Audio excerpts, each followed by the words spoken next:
It was just a wedding photograph. A bride and groom side by side in 1894, their faces frozen in time. At first glance, it seems like an ordinary wedding portrait of the time. Formal, serene, nothing special. But look closely. Look at her hands. The bride's hands tell a story that words never could. Scars, deep, deliberate marks etched into her skin. What happened to this woman? Why is she standing next to a man who, according to all the laws and customs of the time, should never have married her? And why did someone hide this photograph for over 130 years? This is not just a wedding photo. It is proof. Proof of something that should never have been seen. Proof of a secret so dangerous that it could have cost them both their lives. Today, we finally discover the truth. If stories like this move you, take a second to subscribe and hit the like button, because what comes next will change how you see American history. The demolition crew was supposed to arrive on Monday. By Friday, the house would be nothing but rubble and memory. 11 years of legal battles, unpaid taxes, and bureaucratic neglect had finally sealed its fate. The Victorian mansion at the end of Oakwood Road in Natchez, Mississippi, once a symbol of wealth and southern grandeur, would disappear forever. Helen first saw the house on a humid afternoon in late August 2023. She worked as a senior archivist for the Mississippi Department of Archives and History, and she had volunteered to lead the final documentation effort before the demolition. It was routine work, the kind she had done dozens of times. Photograph the rooms, catalog any remaining artifacts, file the paperwork, move on. But this house felt different. The moment she stepped onto the warped porch, something shifted in the air. The smell of rot and age hung heavy, mixing with the distant sweetness of magnolia blossoms. Inside, the walls were streaked with water damage, and the floorboards groaned beneath her boots. Furniture lay toppled and broken, left behind by whoever had lived here last. An old woman named Dorothy, according to the county records. She had died alone in 2012, with no children, no siblings, no one to claim her belongings. Helen moved through the first floor methodically, her camera clicking in the silence. Parlor, dining room, kitchen? Nothing remarkable, just the ordinary debris of a life ended and forgotten. It was the attic that changed everything. The stairs leading up were narrow and treacherous, several steps missing entirely. Helen climbed carefully, her flashlight cutting through the darkness. The attic was cramped and suffocating, the air thick with dust that made her eyes water. Broken furniture, stacks of moldy newspapers, a child's rocking horse with one missing leg, and in the far corner, half buried beneath a collapsed shelf, a small leather trunk. Helen knelt beside it. The leather had cracked and peeled with age, but the brass latches still held. She worked them open slowly, her fingers trembling with an anticipation she could not explain. Inside, wrapped in layers of brittle newspaper dated 1932, was a photograph. She lifted it into the light. A wedding portrait, a white man in a dark suit, a black woman in a simple white dress, and a date inscribed at the bottom, 1894. Helen's heart stopped. Helen did not sleep that night. She sat at her desk in Jackson, the photograph propped against her computer monitor, unable to look away. The faces stared back at her. The groom with his jaw set in quiet defiance, the bride with her chin lifted, her eyes carrying something that looked almost like triumph. But it was the hands that haunted her. Under her magnifying glass, the details became undeniable. The bride's hands, folded gently at her waist, bore a network of scars. Thick, ropey marks that crisscrossed her palms and circled her wrists. These were not the scars of accident or illness. They were the scars of bondage, of rope burns and shackles, of tools gripped until flesh tore and healed and tore again. Helen had studied photographs of formerly enslaved people. She recognized the patterns. But the Civil War had ended in 1865, nearly 30 years before this wedding portrait was taken. By 1894, the woman in this photograph should have been free. She should have been living without chains, without masters, without the brutal labor that left such permanent marks. So, why did she still bear fresh wounds? The next morning, Helen contacted James, a historian at Howard University who specialized in post-Reconstruction Southern history. She sent him high-resolution scans of the photograph and waited. His response came within 2 hours. "Where did you find this?" she explained. "The abandoned house, the leather trunk, the newspaper wrapping dated 1932. "Helen," James said slowly, "I think I know what we're looking at. Those scars are consistent with something called debt peonage. After the war, many plantation owners used legal tricks to keep black workers trapped on their land. Sharecropping contracts with impossible terms, fabricated debts that could never be repaid, vagrancy laws that criminalized unemployment. The workers were technically free, but they couldn't leave. They were beaten if they tried to escape. Some were worked to death." Helen looked at the photograph again. The bride's hands, the groom standing beside her. "But she married him," Helen said. "She married the son of her captors." "That's what we need to understand," James replied. Who was she? Who was he? And how did they end up standing together in that photograph? The search for answers had begun. The trail began with property records. Helen spent the next 2 weeks buried in the Natchez courthouse archives, pulling deed transfers, tax filings, and census records that stretched back to before the Civil War. The Victorian house on Oakwood Road had been built in 1887 by a family that had relocated from Virginia after the war. Before 1865, they had owned a sprawling cotton plantation and over 300 enslaved people. After emancipation, the family sold their Virginia land and moved south to Mississippi, where they purchased new acreage and rebuilt their fortune through sharecropping. The patriarch, a stern man named Cornelius, ran the operation with an iron fist. His 3 sons managed the daily labor, collecting debts, enforcing contracts, and ensuring that the workers who lived on the land could never afford to leave. In the 1870 census, Helen found a list of laborers living on the property. Among them was a girl named Eliza, 12 years old, listed as colored and employed as a domestic worker. By 1880, Eliza was still there, now 22, still classified as a servant, still bound to the same family that had once owned her ancestors. But in the 1900 census, everything changed. Eliza was no longer listed as a servant. She appeared as the wife of Thomas, the youngest son of Cornelius. They had 2 children, a boy named Samuel and a girl named Grace, both classified as mulatto. Helen sat back, her pulse racing. The bride in the photograph was Eliza. The groom was Thomas, and somehow, impossibly, they had married. They had started a family. They had defied every law and custom that should have destroyed them both. But the 1900 census was taken 6 years after the wedding photograph. What had happened in between? How had this union survived in a world designed to crush it? Helen needed to find the family's private papers. According to county records, the documents had been donated to the Natchez Historical Society in 1978 by a distant relative who wanted nothing to do with the family's legacy. The papers had been sitting in storage ever since, untouched and uncatalogued. Helen made the call that afternoon. The Natchez Historical Society operated out of a converted antebellum home on Pearl Street, its rooms lined with shelves of deteriorating documents and forgotten artifacts. The curator, an elderly man named Walter, led Helen to a basement storage room where 12 cardboard boxes sat stacked against the wall. "Nobody's touched these in 40 years, Walter said. "Good luck." Helen began her work. The boxes contained a chaotic mixture of personal letters, legal documents, business receipts, and family photographs. She organized them by date, photographing each page and building a timeline of the family's post-war activities. The letters revealed the daily operations of their sharecropping enterprise: crop yields, equipment purchases, complaints about lazy workers. In the 3rd box, she found what she was searching for: a bundle of labor contracts, tied together with a faded ribbon.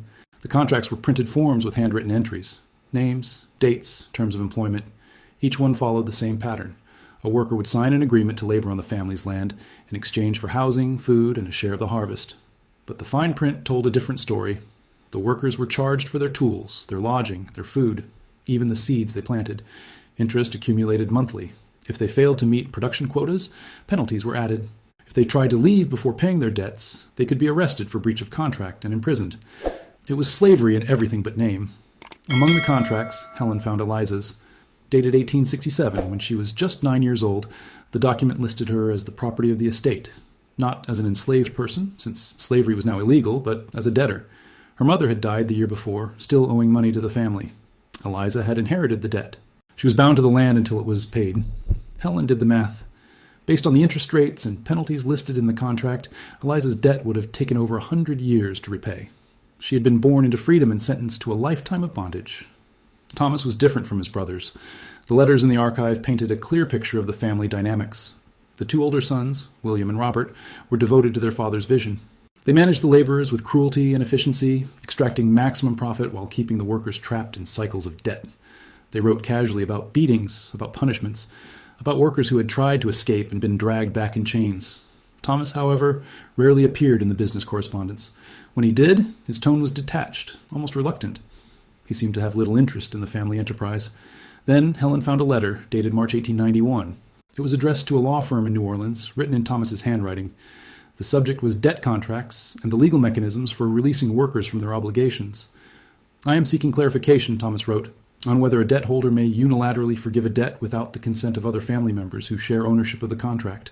The situation is delicate, and I require absolute discretion." Helen's hands trembled as she read. Thomas had been planning something. Over the next several months, according to the correspondence, Thomas consulted multiple attorneys across Louisiana and Mississippi. He was careful, methodical, always emphasizing the need for secrecy. His father and brothers could not know what he was doing. By late 1892, he had found his answer. Under Mississippi law, a debt holder could forgive a debt if they acquired sole ownership of the contract. Thomas would need to buy out his family's share. Quietly, without raising suspicion, in January 1893, Thomas made his move. He told his father he wanted to invest in a textile mill in Jackson and needed capital. Cornelius, pleased that his youngest son was finally showing business ambition, agreed to give Thomas his inheritance early, including his share of the labor contracts. Among them was Eliza's. On February 14, 1893, Thomas signed a document that Helen found pressed between two unrelated letters. It was a certificate of debt forgiveness. Eliza was free. Freedom was only the beginning. In 1893, Eliza was 35 years old. She had spent her entire life on the same land, working the same fields, serving the same family. She had never learned to read. She had never traveled beyond the county line. She had never known a single day without the weight of debt pressing down on her shoulders. And now Thomas was offering her something impossible. Helen found the next piece of the puzzle in a journal that had been tucked beneath the labor contracts. It belonged to Thomas, and it covered the years 1892 to 1895. The entries were sparse but revealing. March 3rd, 1893, told E. that her debt is forgiven. She did not believe me at first, showed her the document. She wept for an hour. April 12th, 1893, E. asked why I did this. I told her the truth, that I have watched her suffer since I was a boy, that I am ashamed of what my family has done, that I want to make it right. July 29th, 1893, Father asked why E. is no longer working in the fields, told him she is ill. He does not suspect. William and Robert do not care enough to notice. November 15th, 1893, E. and I have spoken every day for months. I did not expect this. I did not plan for this, but I cannot deny what I feel. The journal entries grew more personal, more intimate. Thomas and Eliza had fallen in love, a love that could not exist in the world they inhabited. If anyone discovered them, Thomas would be disinherited. Eliza could be killed. But Thomas had made his choice. January 8th, 1894, I asked E. to marry me. She said yes. We both know what this means. We will have to leave. We will have to disappear, but I would rather live in exile with her than spend another day in my father's house. The wedding photograph was dated February 22nd, 1894. They had married in secret, somewhere beyond the reach of Thomas's family, and then they had vanished. For years, Helen had assumed that interracial marriages in 1894 Mississippi were simply impossible. The state's anti-miscegenation laws were among the harshest in the nation, carrying penalties of up to 10 years in prison for both parties. Any minister who performed such a ceremony could be fined and jailed. Any witness who failed to report it could be charged as an accessory. So how had Thomas and Eliza married? The answer came from an unexpected source. While researching the family's history, Helen had contacted descendants of the Natchez black community, hoping to find oral histories or family records that might mention Eliza. One of them, a retired schoolteacher named Cora, responded with startling information. My grandmother used to tell a story, Cora said, about a woman named Eliza who escaped from a plantation near here. She said Eliza was helped by a white man who loved her. They went north to a place where they could be married legally, Illinois. Helen checked the records. In 1894, Illinois was one of the few states that did not prohibit interracial marriage. The trip from Natchez to Illinois would have taken several days by train, passing through territory where Thomas and Eliza would have been in constant danger of discovery. But they had made it. Helen contacted the Cook County Archives in Chicago and requested a search for marriage records from February 1894. 3 weeks later, she received a digitized copy of a marriage certificate. Thomas and Eliza, married on February 22, 1894 in Chicago, Illinois, witnessed by a minister named Reverend Abraham, who ran a church that served the city's black community. The photograph had been taken that same day. Thomas and Eliza had traveled over 700 miles to find a place where their love could be made legal. They had risked everything, imprisonment, violence, death, for a single piece of paper that declared them husband and wife. But the question remained, what happened next? Thomas and Eliza did not return to Mississippi. The 1900 census that Helen had found earlier listed them as residents of Adams County, Mississippi, with 2 children. But how had they come back? And how had they survived? The answer lay in the final pages of Thomas's journal. After the wedding, the couple had settled in Chicago, where Thomas found work as a bookkeeper and Eliza took in laundry. They lived in a small apartment on the south side, surrounded by a community of black families and immigrants who asked no questions about the pale man with the southern accent and his dark-skinned wife. For 3 years, they lived in peace. Then, in 1897, word reached Thomas that his father had died. Cornelius had suffered a stroke and passed away without ever learning the truth about his youngest son. William, the eldest brother, had inherited the estate and the family business. Robert had moved to Texas. Thomas saw an opportunity. He wrote to William, claiming that he had been living in Chicago for business reasons and wished to return home. He made no mention of Eliza or their marriage.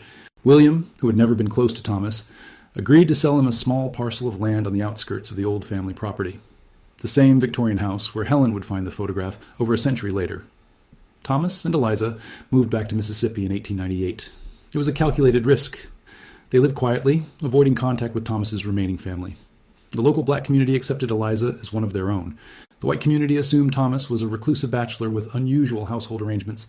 Their children, Samuel and Grace, were raised in careful isolation, educated at home, protected from a world that would never accept them. The photograph remained hidden, locked in the leather trunk that Eliza kept beneath her bed. It was their secret, their proof, their promise. The fragile peace could not last forever. In 1904, a local newspaper published an article about miscegenation laws, calling for stricter enforcement against race mixing. The article included a list of suspected violators in the region. Thomas and Eliza were not named, but the threat was clear. That same year, Thomas's brother William made an unexpected visit. Helen found a description of the encounter in Thomas's journal, the final entry before the pages went blank. October 17th, 1904. William came today. He knows.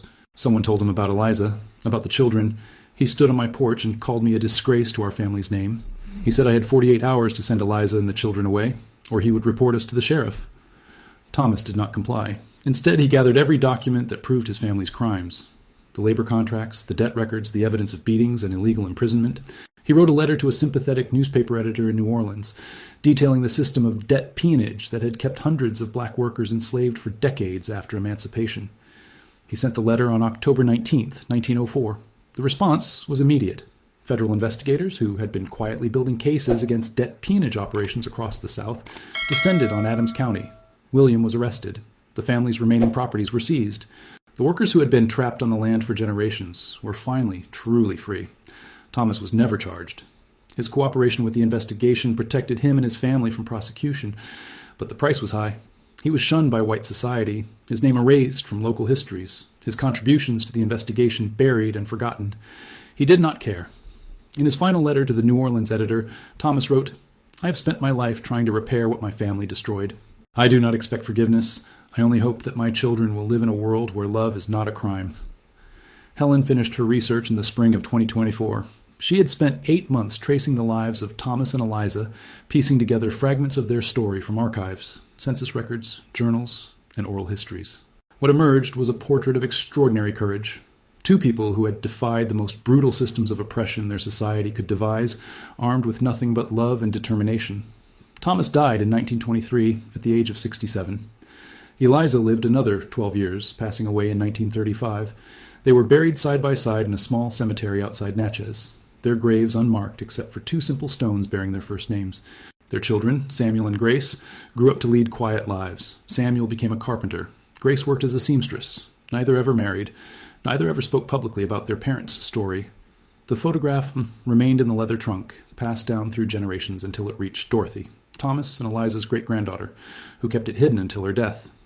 Helen understood why. For over a century, the story of Thomas and Eliza had been too dangerous to tell. It challenged the comfortable myths that white Southerners told themselves about the end of slavery. It exposed the brutal reality of debt peonage. It proved that love could exist across the color line, even when every law and custom conspired to make it impossible. But now, finally, the story could be told. Helen published her findings in a historical journal that fall. The article was picked up by national media. Historians and genealogists began searching for other hidden marriages, other buried photographs, other stories of resistance and love that had been erased from the official record. Cora, the retired schoolteacher who had shared her grandmother's story, traveled to Natchez to visit Thomas and Eliza's graves. She brought flowers and a copy of the wedding photograph, which she propped against the stones. "You deserved better," she said quietly, "but you made your own kind of justice." The scars on Eliza's hands had told the story of her suffering. But the photograph told a different story, a story of survival, of defiance, of a love that refused to be erased. And now the world would finally know.